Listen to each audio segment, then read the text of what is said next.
Today, we reflect with David on the great security of those who trust in the Lord and the grim insecurity of the wicked. David advises against fretting over evildoers, as they will ultimately wither away. Instead, he encourages us to trust in the Lord, emphasizing that those who delight in him will find their heart's desires fulfilled. David advocates for patience and rest in the Lord, assuring that righteousness will prevail and evildoers will be cut off.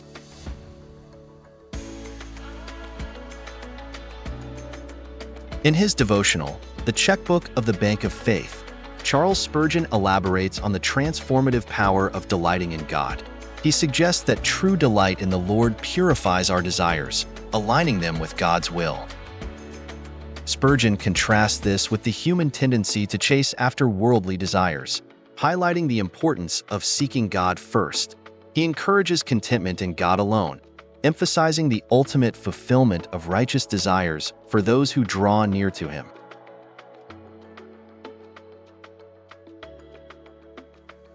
The 37th Psalm is David's reflection on the security of those who trust in the Lord and the insecurity of the wicked.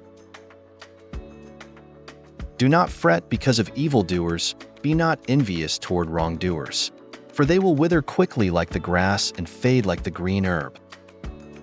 Trust in the Lord and do good.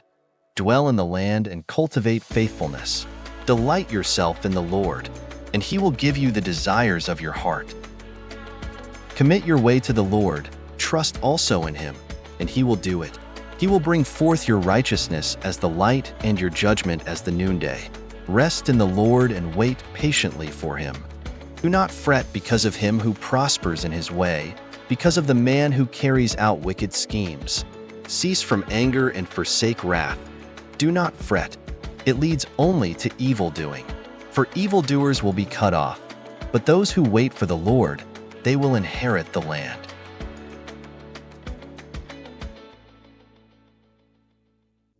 Revel in Charles Spurgeon's thoughts on this delightful topic. Delight yourself in the Lord, and he will give you the desires of your heart. Psalm 37 verse 4. Delight in God has a transforming power and lifts a man above the gross desires of our fallen nature. Delight in Jehovah is not only sweet in itself, but it sweetens the whole soul, till the longings of the heart become such that the Lord can safely promise to fulfill them. Is not that a grand delight which molds our desires till they are like the desires of God? Our foolish way is to desire, and then set to work to compass what we desire. We do not go to work in God's way, which is to seek him first, and then expect all things to be added unto us. If we will let our heart be filled with God till it runs over with delight, then the Lord himself will take care that we shall not want any good thing. Instead of going abroad for joys, let us stay at home with God, and drink waters out of our own fountain. He can do for us far more than all our friends. It is better to be content with God alone, than to go about fretting and pining for the paltry trifles of time and sense. For a while we may have disappointments, but if these bring us nearer to the Lord, they are things to be prized exceedingly, for they will in the end secure to us the fulfillment of all our right desires.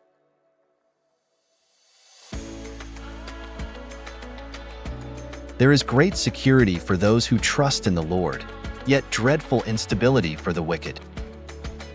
Choose today to find all your delight in the Lord, trusting him, and waiting patiently for him.